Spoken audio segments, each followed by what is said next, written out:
Hello and welcome back once again. Pull up a chair, grab a cuppa, and it's time for the comics coffee table. How's it going? Let me wet my whistle. We're gonna do some talking, aren't we? We're gonna talk about comic books. Leave your problems in the real world over there. Pull up a chair to our coffee table, and we're gonna spend a few minutes talking about comic books. Now, the coffee table is where my friends and I would congregate. We would shoot the breeze. There would always be some kind of stack of movies, a stack of music, a stack of books, and always a stack of comic books, too. You know? And we'd try to get each other to read each other's stacks of funny books so we can talk about and muse about these adventure stories with these fantastic heroes, these dastardly, devilishly, demonly bad guys. And I've been a lifelong comic book fan, and if you have been as well, you're in the right show at the right time. Please like and subscribe, turn on those notifications. I hear that the notifications have been problematic lately, and thanks for letting me know. I'll try to reach out to our YouTube overlords, and perhaps they'll get that solved. In the meantime, keep showing up 3 p.m. U.S. Eastern daily. We talk about comic books. We've been doing it for a while, and we're just going to keep on doing it until we get sick of each other's company. Ain't that funny? But no, I really value and appreciate you, and I'm blessed that we have this ongoing conversations. If I'm able to make the 3 p.m. live chat, I'm blessed to see you all there. If not, then continue the conversation in those comment sections. Please. Thank you so very much. We're using these two books this year. They were gifts from my parents for Christmas, so this season is dedicated to my parents. Thank you very much. I'm going to get a better sense on grading comic books and get a general ballpark estimate of what my collection's worth. This year we are rebagging, reboarding, and reboxing my entire collection. It needs it. It needs those resources. It needs that love. And those long boxes need replacing. They have done their job. They have protected my collection. And I'm switching from long boxes to short boxes. I've got my acid-free boards. I've got some bags, and looking to get Mylar bags specifically. But here's my caveat. Here's my rub. Here's my elevator pitch to you, my friend. I want you to go to your local comic book shop, your LCS. I'm doing this, and I'm getting more and more weekly releases. I'm returning to my LCS on new release day, on Wednesdays specifically. And, yeah, I know DC releases on Tuesday now, and we all know that the shops have had those funny books for a week. All right, we live in a society. It's this arrangement of make-believes. It's make-believes and turtles all the way down. But I'm spending those resources at the comic book shop, not my online supply chain, which has free delivery and a free TV show. You know, a free TV network, rather. So the mom and pop brick and mortar shop, they need our love and our attention and our money the most. Because when they're gone, they're gone. Like the record stores, candy stores, mall toy stores, you know, where was that? Like, you know, Chess King? Where am I supposed to find Z Cavarici pants now? In my size? Mika? Exactly. Today, we have kind of like... This came from one of the long boxes that was most ruined. And that I needed to immediately take all the funny books out of. They were like dwelling in a double brown paper bag, you know, for a year or so. You know, just my bad. But I got Batman funny books. I love Batman. Behold, the Hall of Justice. Designed by Alex Toth. That's a great Batman. That's the Batman I grew up on, with gray tunic and pants, blue boots, blue trunks, blue gloves, blue cape and cowl, yellow oval with the with the yellow utility belt. And that has a very, very iconic color combination, and I think there have been variations on this ever since. Now, the yellow logo, the yellow oval came about in the Silver Age, specifically around the mid-'60s, when it was becoming a TV show. And so that's how you know your bat symbols. And the yellow oval, too, pretty much dates Batman in a specific part of his career, also nostalgically, too. So, such as like the modern day current World's Finest by Mark Waid and Dan Mora, which is kind of set in what appears and feels to be like this Batman year 2 or 3, and Superman. It's a Superman Batman team up book, but he's got a Dick Grayson Robin who's still a late teenager who has all 5 original Teen Titans, and he has this yellow oval, but it has the flourish on the bottom of the bat tail from the Batman 1989 Tim Burton movie. I think it's a clever design, nice little throwback. I don't mind it. I kind of like it, to be honest. And the same kind of color combination, this iconic Super Friends era, silver copper age look of the Batman. And I really like that. I love Batman outfits. Even so much so that in the season 1 of Batman the Animated Series by Bruce Timm, and written by Paul Dini, designed by Bruce Timm, we all know the quote-unquote Timmverse look. That the season 1 Batman keeps this iconic look. Now in season 2, it goes to black gloves, black cape and cowl, black trunks, and they omit the yellow oval and go to that Frank Miller / Golden Age style open big black bat on the chest, Also, if you've seen it before, we'll just point it out again. If there's any new viewers, yeah, look over here. Over yonder, we have, that's the Gotham skyline in Lego. It's, that's the Penguin. There's the Batman of Zur-En-Arrh. There's a Joker Funko Mini. There's Bane on the top of a Wayne Tower there, or one of maybe that's the Gotham Gazette building. There's the Bat Signal, and you can see the Bat Signal in the air is that's an old belt buckle that I repurposed, and there's a Harley Quinn Funko there too, and so it's Manhattan and Chicago, the Lego architecture sets. I used to have the Batman 66 Batcave, and that was the view from stately Wayne Manor's library, with the bookshelf and the Batbone and the Shakespeare head. I got a Beethoven head myself, but I'm getting ahead of myself. I hope you're having an awesome day. I hope you are clobbering your problems and not being clobbered by them.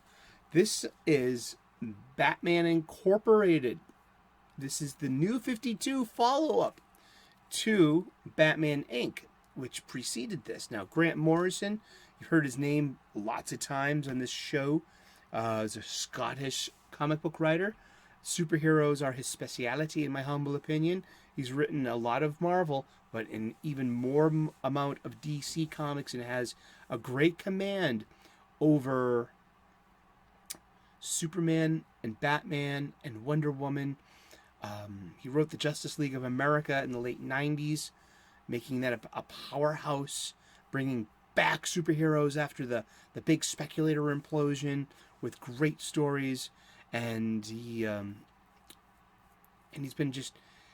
been one of my favorite writers since I got back into the comics at that right time. He was the writer of the New X-Men, one of the 2 titles that I came back to the summer of 2001. And I didn't know who he was, in a way. But that's the joy of finding out and being like, oh, I'm turned on to this new writer. oh wow, he's written so much before, and he's written so much after that too. But Batman Incorporated, so there's Crisis on Infinite Earths in 1985, Zero Hour, Crisis in Time in 1994.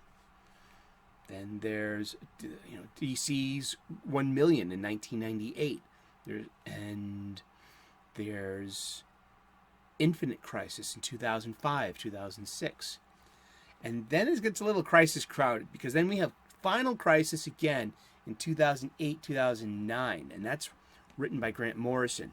Grant Morrison was given about a 6 or 7 year run on Batman in total, from the Batman proper series through Final Crisis. And after, because the punchline of Final Crisis was this, that at the end it was Batman versus Darkseid. And Batman uses a piece of Darkseid's own technology, a gun, and shoots Darkseid. Now, the whole point was just that there's the heroic speech setup. I would usually don't do this, but in your case, you know what I mean? You're a god. He's immortal. So as soon as Batman, it's kind of one of those firing at the same time. So Batman takes out Darkseid, but gets shot by his Omega beams. But this one was not just called the Omega beam, it was called the Omega Sanction. And so there was a clone of Bruce Wayne around. There we go. We've got superhero storytelling. So this Omega Sanction had zapped Bruce Wayne. And like in Kurt Vonnegut's Slaughterhouse 5, Bruce Wayne becomes unstuck in time. He wakes up in a cage like 1 million BCE, and with Anthro, the first boy, and the kid, and so he goes on these adventures through time, and so every time he dies, quote unquote, he wakes up in an epoch a little bit further in the future. And geographically, he's been in Gotham the entire time. So it's kind of like Batman gets to seed his own mythos of like the dark bat god Barbatos. And that plays in even further on down the line with the Batman Who Laughs and Scott Snyder's work, and Greg Capullo's Dark Knight metal and heavy metal that was more recently. So what came out of this Final Crisis was that everyone thought that Batman was dead. Yes. What happened was Nightwing, Dick Grayson, the first Robin, becomes the new Batman and keeps Damian Wayne, the current kid Robin, as his Robin. And it was a really wonderful time to be a Batman fan as well. You had a new dynamic duo, dynamism, this exchange of energy to perpetuate energy and to get things done. So you had this easygoing Batman with an angry young Robin. So it was kind of like the reverse of, so Batman was usually taciturn and grim, while Robin was the light, the candle in the dark. That's been used a lot from Jeff Loeb and Tim Sale and Dark Justice all the way up to Joshua Williamson and Daniel Sampere and Dark Crisis on Infinite Earths most recently last year. Yeah, we need some crisis counseling. It's a good thing I got my black belt in crisis, the DC Crisis.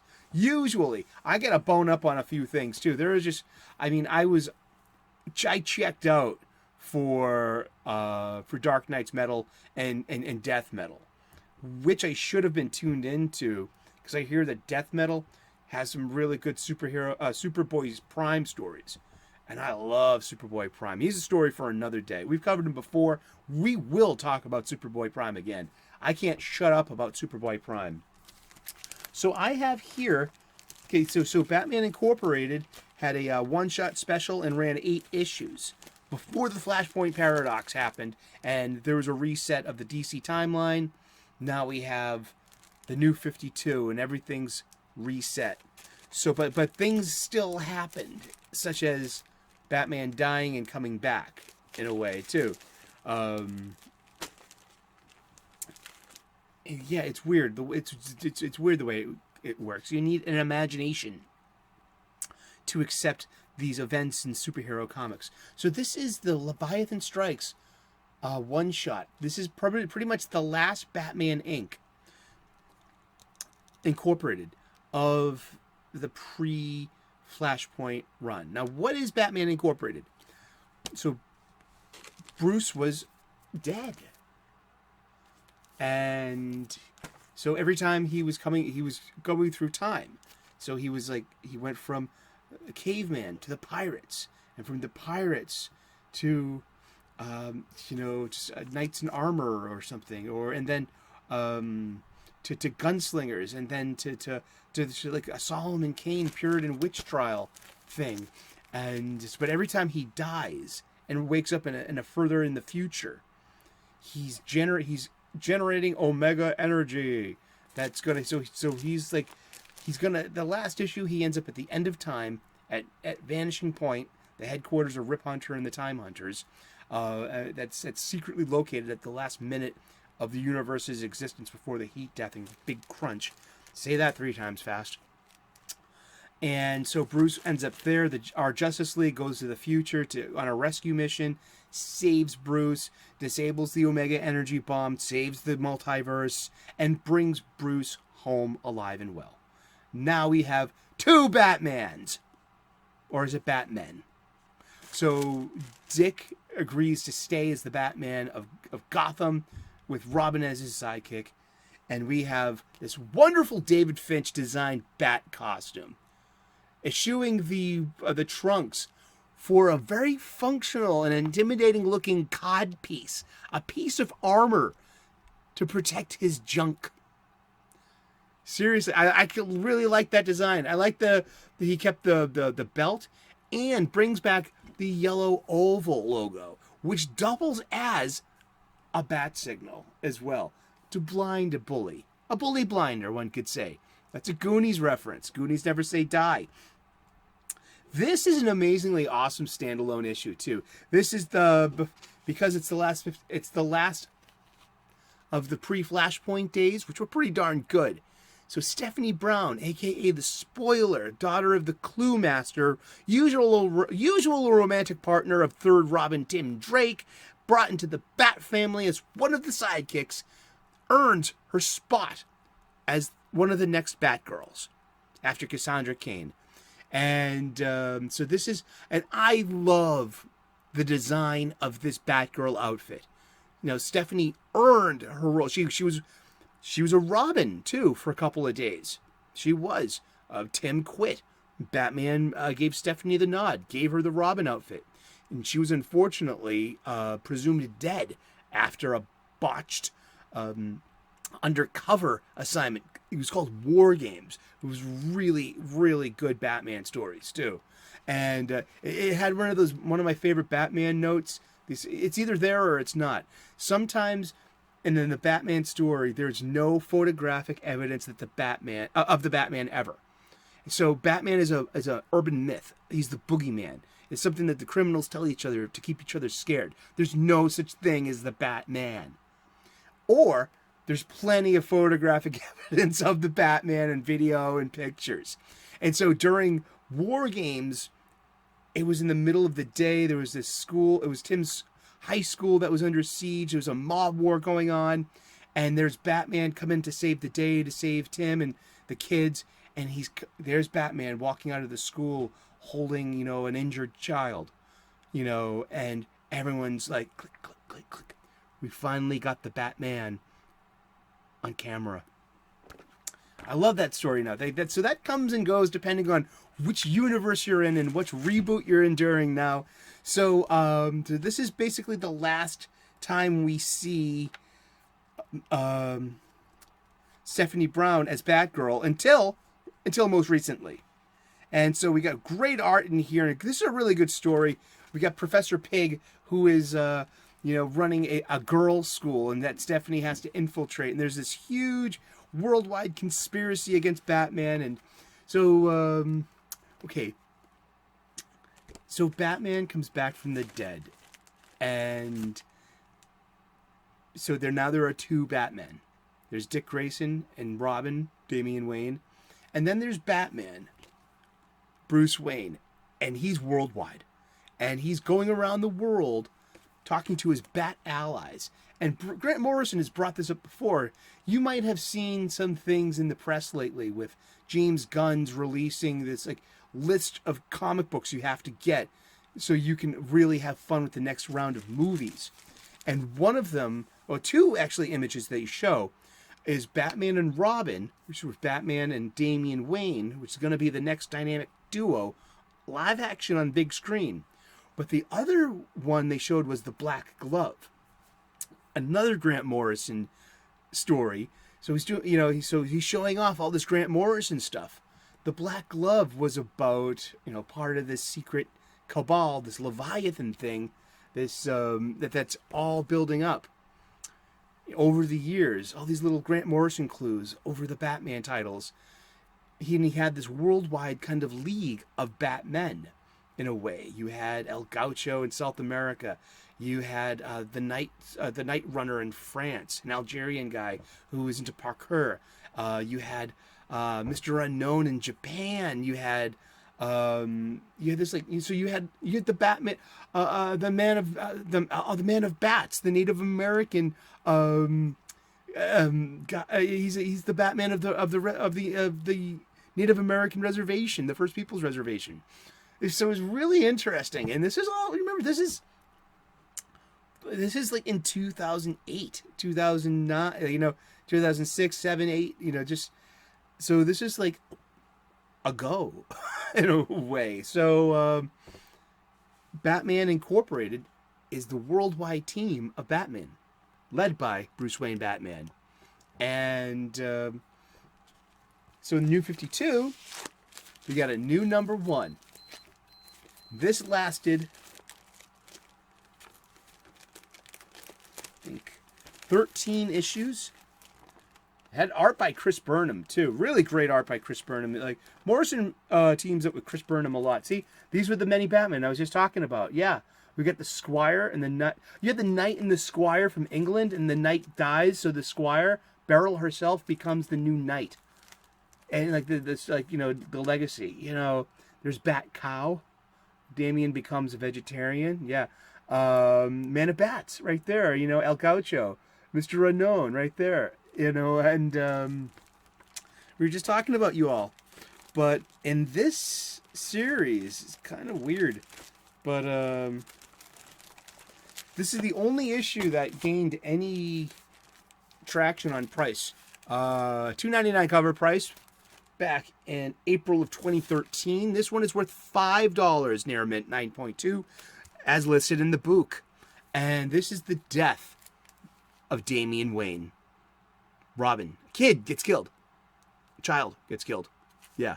So he gets killed. He gets brought back to life. Don't worry. It's comic book death.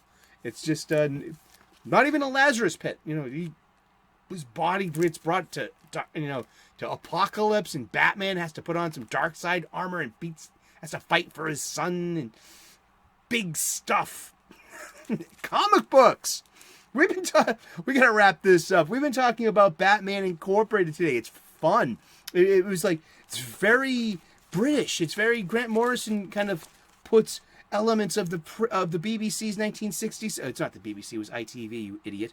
But The Prisoner by Patrick McGowan is in here in a way too. It can be trippy, and that's usually on brand for Grant Morrison.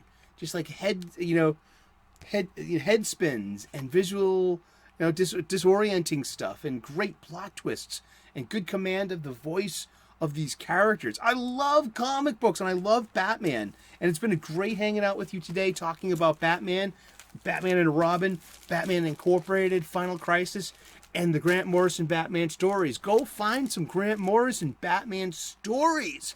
You will appreciate that. That's the stack that's on our comic book coffee table. Oh my goodness, thank you. I dropped the comic books on the mouse and I shut it off. Thank you so very much for tuning in today. God bless. Namaste. Good luck. We've been talking about Batman Incorporated all day, and I dropped my funny books. These needs boards. I know. I'm doing that right away, right after this. You have a great day. Please like and subscribe. I would love to earn your subscription. We make daily content here. And, yeah, you just turn on those notifications. Let me know if they're working, too. And we will see you again tomorrow in those funny pages. Ciao. Bye-bye.